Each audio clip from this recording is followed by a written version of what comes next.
Moi, je pense que l'univers veut que je fasse des cours de français pour tout le monde. Et il y a plein de monde qui sont anglophones et qui ne connaissent pas la définition des mots. Et donc, on leur apprend des nouveaux mots. Puis il y a même des Canadiens, des francophones, qui ne savent pas c'est quoi la différence entre peigner et aplatir.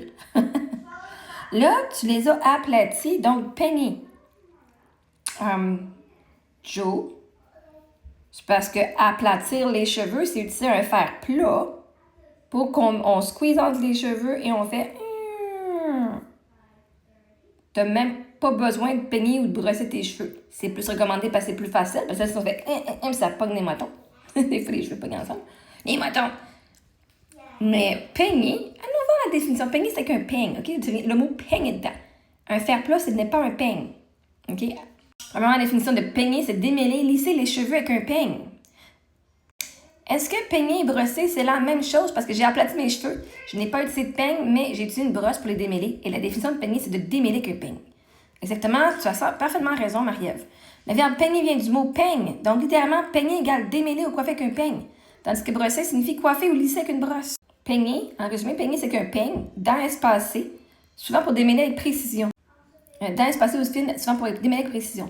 Brosser, c'est qu'une brosse. Poil, souple ou dur, souvent pour lisser, polir, aplatir ou coiffer la surface. Donc, dans ton cas, tu as brossé tes cheveux, puisque tu as utilisé une brosse, pas peigner.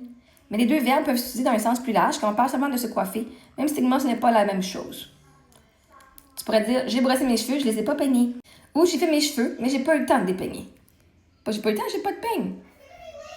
J'ai un peigne à poux, par exemple, quand j'avais des poux. On utilise le petit peigne fin pour enlever les poux et les œufs. Donc, non.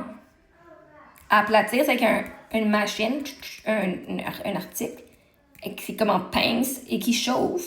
Il n'y a pas de brosse après ça. Il n'y a pas rien. Il n'y a pas de peigne. Il n'y a pas de petits poils fins pour venir démêler. Fait que non, Joe. Vois-tu, si tu ne te connais pas dans un sujet, viens pas parler.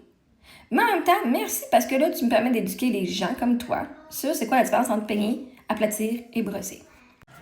Donc là, mes cheveux sont mouillés, fait que je le ferai pas, mais je vais te montrer. Là, j'ai pas un vrai peigne, mais j'ai un peigne à poux. Un peigne? Non, il n'y a pas un poux dedans.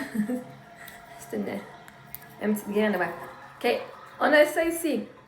Tu vois-tu des petites dents toutes fines? Toutes fines. Tu peux le laver.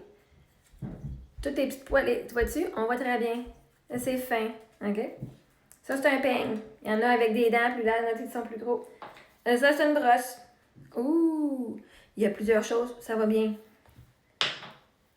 Ça, c'est aplatir, vois-tu, des plaques de métal. Et tu fais ça de même. Tu aplatis les cheveux. Hein? Quand on dit j'aplatis mes cheveux, je peigne mes cheveux. Je brosse mes cheveux. Hein? Ça va bien mieux pour quand tes cheveux sont un petit peu mélangés, un petit peu, ou que ça va bien mieux avec la brosse qu'avec un peigne.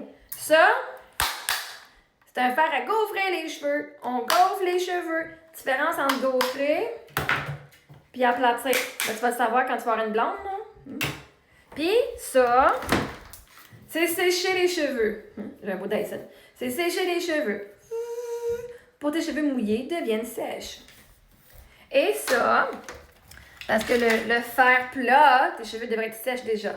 Lui, c'est une brosse. Lui, c'est comme un peigne, mais il appelle la brosse. Mais lui, c'est un peigne chauffant. Hein, température. Pour pouvoir lisser tes cheveux avec un peigne et la chaleur.